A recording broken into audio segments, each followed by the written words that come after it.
ഞാൻ 4 വരെ ഒരു അത്യാവശ്യ കാര്യത്തിന് പോയതാണ്. അപ്പം നോക്കുമ്പോഴേ നമ്മുടെ മീൻ കടയിൽ നല്ല അടിപൊളി കേര പീസ് ഇരിക്കണ്.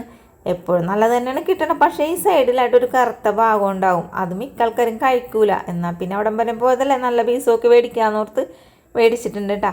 അപ്പോൾ ഇന്ന് നമ്മളെ വറുത്തരക്കാതെ വറുത്തരച്ചത് ടേസ്റ്റ് ഉണ്ടാക്കാൻ പറ്റിയ ഒരു കേരക്കറിയാണ് വെക്കണത്. പാനിലേക്ക് മഞ്ഞൾപ്പൊടി 1 ടേബിൾ സ്പൂൺ, 3 ടേബിൾ സ്പൂൺ മല്ലിപ്പൊടി, 3 ടേബിൾ സ്പൂൺ മുളക് പൊടി ഇട്ടിട്ട് നമ്മളിതൊന്ന് ചുമക്കൊന്ന് വറുത്തെടുത്തിട്ടുണ്ട്.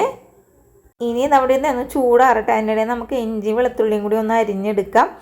ഇനി അതിന് ശേഷം നമ്മൾ ചൂടാറിയ ഈ ഒരു മസാലയിലേക്ക് കുറച്ച് വെള്ളം ഒഴിച്ചിട്ടൊന്ന് കുഴച്ചെടുക്കാം കേട്ടോ. ഇതെന്തിനാണ് ഇങ്ങനെ കുഴക്കണമെന്ന് അറിയാമോ? നമ്മളുടെ മീൻകറിക്ക് നല്ല തിക്ക് ഗ്രേവി കിട്ടാൻ വേണ്ടിയിട്ടാണ്. ഇനി നമുക്ക് ചട്ടിയിലേക്ക് വെളിച്ചെണ്ണ ഒഴിച്ച് കുറച്ച് ഉലുവിട്ട് പൊട്ടിച്ചതിന് ശേഷം ഇഞ്ചി വെളുത്തുള്ളി അരിഞ്ഞതും പച്ചമുളക് ഇട്ടെടുത്തിട്ടുണ്ട്.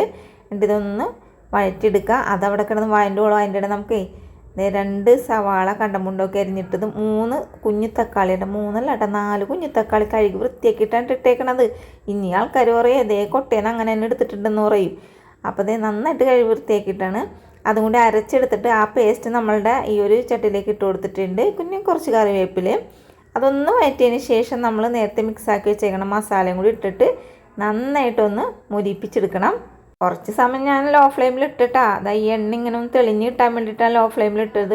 അപ്പോഴേക്കും നമ്മുടെ മസാലയൊക്കെ നന്നായിട്ട് മൂത്ത് എണ്ണയൊക്കെ തെളിഞ്ഞിട്ടുണ്ട്. ഇനി ചട്ടിയിലുള്ള മട്ടിയിലുള്ള വെള്ളമൊക്കെ അങ്ങോട്ട് കോരി ഒഴിച്ച് കൊടുത്തിട്ടുണ്ട്. അതും പറഞ്ഞ് മലവെള്ളപ്പാച്ചിൽ പോലെ ഒന്ന് വെള്ളം ഇന്ന് വെച്ചേക്കല്ലേടാ. ഇനി നമുക്ക് ആവശ്യത്തിനുള്ള വെള്ളവും അതേപോലെ തന്നെ കൊടംപുളിയും കൂടി ഇട്ട് കൊടുത്തിട്ടുണ്ട് കേട്ടോ. പിന്നെ കുറച്ച് ഉപ്പും കൂടി ഇട്ടും തിളപ്പിച്ചതിന് ശേഷം നമുക്ക് ഈ മീൻ കഷ്ണങ്ങളൊക്കെ പിറക്കിയിട്ട് കൊടുക്കാം. മിക്ക ആൾക്കാരും കമൻറ്റ് ചെയ്യാറുണ്ട്, ചേച്ചി കേര മീൻ കറി വെക്കുമ്പോൾ ഭയങ്കര ഹാർഡായി പോകണം എന്താണ്. കേര ചൂര മീനൊക്കെ നല്ല ഹാർഡുള്ള മീനാണ്. പിന്നെ അതേപോലെ തന്നെ ഇതിന് വേവും ഉണ്ട്. അതും പറഞ്ഞിട്ട് ഓവറായിട്ട് നമ്മളിട്ട് വേവിക്കരുത്. അങ്ങനെ വരുമ്പോൾ കൂടുതലായിട്ട് നമുക്ക് ഈ ഒരു മീൻ ഹാർഡായി പോകും. അപ്പം ഞാൻ കുറച്ച് കറിവേപ്പിലയും ഇട്ട് കൊടുത്തിട്ടുണ്ട്. നല്ല അടിപൊളി ടേസ്റ്റുള്ളൊരു മീൻ കറി നല്ലോണം കുറുകി കിട്ടിയിട്ടുണ്ട് കേട്ടോ. അപ്പോൾ എല്ലാവരും ഉണ്ടാക്കാൻ മറക്കരുത്. അതേപോലെ ചാനൽ സപ്പോർട്ട് ചെയ്യാൻ ലൈക്ക് ചെയ്യാനും മറക്കരുത്. വീഡിയോ കണ്ടതിന് താങ്ക് യു.